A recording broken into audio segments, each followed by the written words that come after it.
स्थानिक स्वराज्य संस्थांच्या निवडणुका ह्या अजूनही टांगणीलाच लागलेल्या आहेत। आजची ही सुनावणी देखील लांबणीवर गेलेली आहे। पुढील सुनावणी आता शुक्रवारी दुपारी 12 वाजता होणार आहे। सुप्रीम कोर्टाकडून निवडणूक प्रक्रियेला स्थगिती देण्यात आलेली नाही।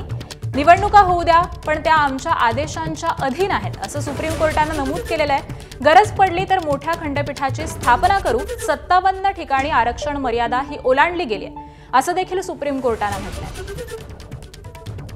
तर पुढील सुनावणीपर्यंत महानगरपालिका जिल्हा परिषद निवडणुका ह्या जाहीर होणार नाहीत। दरम्यान यावरती वकिलांनी आणि याचिकाकर्त्यांनी काय प्रतिक्रिया दिली आहे तीही पाहूयात। या ओबीसीला 54% मिळालं पाहिजे, परंतु ते मिळाल्याच्या नंतर टिकेल का? टिकणं महत्त्वाचं आहे ना। आणि हे आरक्षण देऊन या आरक्षणाच्या भरोशावर जे सदस्य त्या ठिकाणी निवडून येतील त्या सदस्यांना उद्या त्यांचा 5 वर्षाचा टेन्युअर कंप्लीट करायला मिळेल का? आरक्षण कोणासाठी देतो आपण? लोकप्रतिनिधी ओबीसी मधून त्या ठिकाणी प्रतिनिधित्व करण्यासाठी। पण त्यांचं प्रतिनिधित्वच जर उद्या 1-1.5 वर्षाच्या आतमध्ये किंवा 6 महिन्याच्या आतमध्ये जात असेल, जसं अगोदर 289 लोकांची सदस्य पदं गेली, अशी जर परिस्थिती पुन्हा तयार झाली तर त्याला कोण जबाबदार राहील? ही परिस्थिती पुन्हा येऊ नये म्हणून ही आमची या ठिकाणी याचिका दाखल केलेली। आजची सुनावणी येत्या शुक्रवारी 28 तारखेला दुपारी 12 वाजता ठेवण्यात आलेली आहे। ज्या निवडणुकांचा कार्यक्रम जाहीर झालेला आहे त्या संदर्भामध्ये कोर्टाचा अशी मनस्थिती दिसली की जरी निवडणुका त्या झाल्या तरी पण final outcome of that petition म्हणजे याच्या अंतिम निकालाच्या अधीन राहून पण तो निर्णय होऊ शकतो। पण आज कुठल्या प्रकारची तशी काय ऑर्डर झालेली नाही। पण एकंदरीत कोर्टाची जो मानसिकता होती ती अशी होती की इलेक्शन आम्ही थांबवणार नाही। सर्वोच्च न्यायालयाने आज असं स्पष्ट सांगितलं की ओबीसींना आरक्षण निश्चित मिळालं पाहिजे, सगळ्यांना तिथं रिप्रेझेंटेशन मिळालं पाहिजे। मात्र जर याच्यासाठी काही आवश्यक असेल, काही लार्जर बेंच कॉन्स्टिट्यूट जर करायचा असेल तर मग आपण त्या संदर्भात सुद्धा विचार करू शकतो।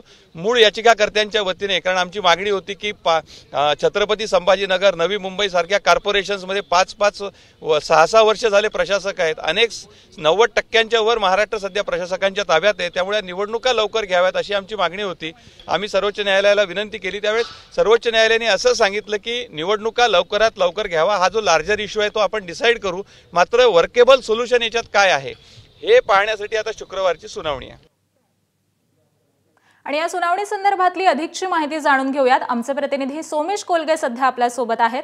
सोमेश, अवघ्या महाराष्ट्राचं या सुनावणीकडे लक्ष लागून राहिलेलं होतं, परंतु सुनावणी आता पुन्हा एकदा लांबणीवर गेलेली आहे। सुनावणीमध्ये नेमकं काय काय घडलेलं आहे, कोर्टाने काय नमूद केलंय?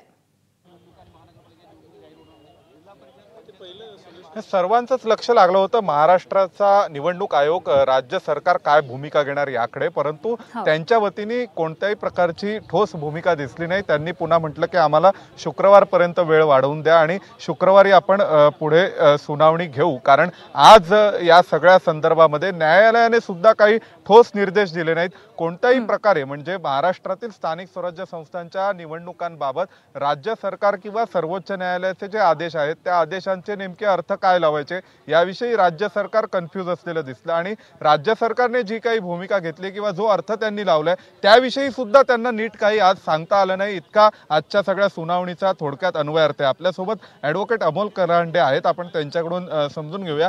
सर, तुम्ही या सगळ्यामध्ये पहिल्यांदा हे प्रकरण मेन्शन केलं होतं, काय पहिल्या दिवसापासून झालं होतं या प्रकरण? मागच्या 3-4 तारखापासून आपण बघतायत, तर आज अपेक्षा होती की ह्याच्यावर काही कन्क्लुझिव्ह डिसिजन येईल, पण आज पण स्टेटच्या वकिलामार्फत वेळ मागण्यात आला आणि वेळ मागितल्यानंतर बऱ्याचदा परत आर्ग्युमेंट झालं आणि आर्ग्युमेंट झाल्यानंतर परत वेळ मागितल्यामुळे स्टेट इलेक्शन कमिशनने आणि स्टेटच्या वकिलाने परत हे मॅटर फ्रायडेला 12 वाजता ठेवलं आहे। पण सर, फ्रायडेला 12 वाजता तरी आता काही निकाल होईल, नेमकं निवडणुका होतील की पुन्हा लांबणीवर जातील 8 वर्ष? कारण असं अपेक्षित आहे, कारण आजचं जे काही स्टेटमेंट किंवा जी काही चर्चा झाली त्याच्यावरून असं दिसतंय की स्टेटनं असं सांगितलं, इलेक्शन कमिशनने सांगितलं की आतापर्यंत आम्ही जिल्हा परिषद, पंचायत समिती आणि कॉर्पोरेशनचे इलेक्शन स्पेसिफिकली नोटिफाय नाही केले। जे झालेत ते फक्त नगर परिषद आणि नगर परिषदच्या आहेत।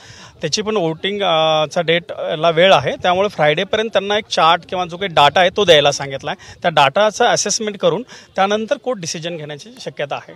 कुठेतरी या सगळ्यामध्ये मूळ राजकीय प्रश्नांमुळे हे निवडणुका रखडत आहेत असं वाटतंय का? का ओबीसी आरक्षणाच्या विषय? राजकीय कारणामुळे रखडतंय असं काही सांगता येणार नाही, पण प्रायमा फेसे असं दिसतंय 20/7/2022ची जी काही आमचं ओपनिंग स्टेटमेंट होतं आर्ग्युमेंटमध्ये सुद्धा 20/7/2022ची जी काही ऑर्डर होती 3 जजेस बेंचची ती बाथिया कमिशन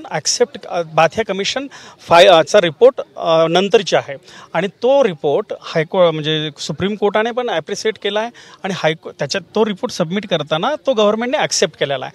मग तसं जर असेल आणि त्या ऑर्डरमध्ये स्पेसिफिकली 3 जजेस बेंचने अशी ऑर्डर केली की तुम्ही इलेक्शन घ्या आणि जर कोणाला बाथिया कमिशनचा रिपोर्ट चॅलेंज करायचा आहे, if anybody is not satisfied with that report they have a liberty to challenge it आणि ते आज पण आहे. फक्त बाथिया कमिशनचा रिपोर्ट पेंडिंग आहे म्हणजे त्याची चॅलेंज पेंडिंग आहे म्हणून इलेक्शन न घेणं हे मनाला म्हणजे ॲज अ लॉयर म्हणून ॲज अ सिटिझन म्हणून पण मनाला पटण्यासारखं नाही आहे. एबीपी माझा, उघडा डोळे बघा नीट.